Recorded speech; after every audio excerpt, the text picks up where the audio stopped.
Juicer machine ও iron থেকে বের হলো 7 কোটি টাকার স্বর্ণ। ওসমানীতে দুবাই ফেরত 4 যাত্রী আটক। সিলেট ওসমানী আন্তর্জাতিক বিমানবন্দরে দুবাই থেকে আসা বাংলাদেশ বিমানের একটি ফ্লাইট থেকে 11 কেজি 200 গ্রাম স্বর্ণ উদ্ধার করা হয়েছে। সোমবার সকালে বাংলাদেশ বিমানের BG248 ফ্লাইটের 4 যাত্রীর কাছ থেকে স্বর্ণগুলো উদ্ধার করে বিমানবন্দর কাস্টমসের কর্মকর্তারা। এ সময় ওই 4 যাত্রীকে আটক করা হয়। উদ্ধারকৃত স্বর্ণের বাজার মূল্য প্রায় 7 কোটি টাকা বলে জানিয়েছেন কাস্টমস কর্মকর্তারা। জুসার মেশিন ও আয়রনের ভেতরে করে অভিনব পন্থায় তারা দুবাই থেকে এই স্বর্ণ নিয়ে আসেন।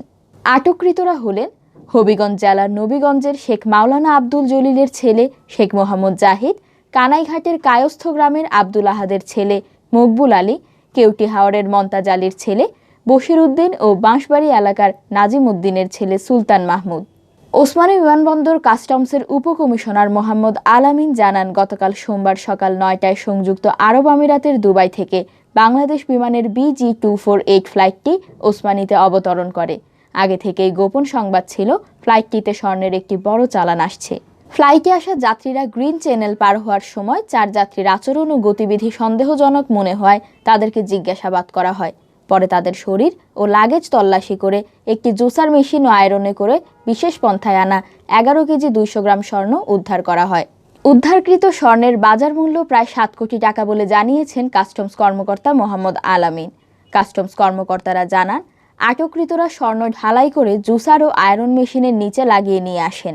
আটককৃতরা আন্তর্জাতিক স্বর্ণ চোরাচালান চক্রের সদস্য কিনা এবং এর আগে তারা একই কায়দায় স্বর্ণ নিয়ে এসেছিল কিনা তা তদন্ত করে দেখা হচ্ছে। এই টোটাল স্মাগলিংটা এই ব্যক্তির পার্সোনাল কনজাম্পশনের জন্য নয়, এটি রাষ্ট্রের অর্থনীতির মারাত্মক একটা ক্ষতিকর দিক। এই দিকটার সাথে আরো অনেকে জড়িত আছে। এটা যখন তদন্ত শেষ হবে বেরিয়ে আসবে। আমরা এই স্বর্ণের সাথে সর্বমোট 4 জন যাত্রীকে আটক করতে সমর্থ হয়েছি। তাদের নাম পরিচয় আমি বলছি। শেখ মোহাম্মদ জাহিদ, পিতা শেখ মাওলানা আব্দুল জলিল, বাড়ি নবীগঞ্জ হবিগঞ্জ। দ্বিতীয় যাত্রী হচ্ছেন মকবুল আলী, পিতা আব্দুল আহাদ, তার বাড়ি হচ্ছে কায়স্থগ্রাম, কানাইঘাট, সিলেট। তৃতীয় যাত্রী হচ্ছেন বশির উদ্দিন, পিতা মন্তাজ আলী, ঠিকানা কেউটি হাওর, কানাইঘাট, সিলেট। চতুর্থ যাত্রী হচ্ছেন সুলতান মাহমুদ, পিতা নাজিম উদ্দিন, ঠিকানা বাঁশবাড়ি, কানাইঘাট, সিলেট।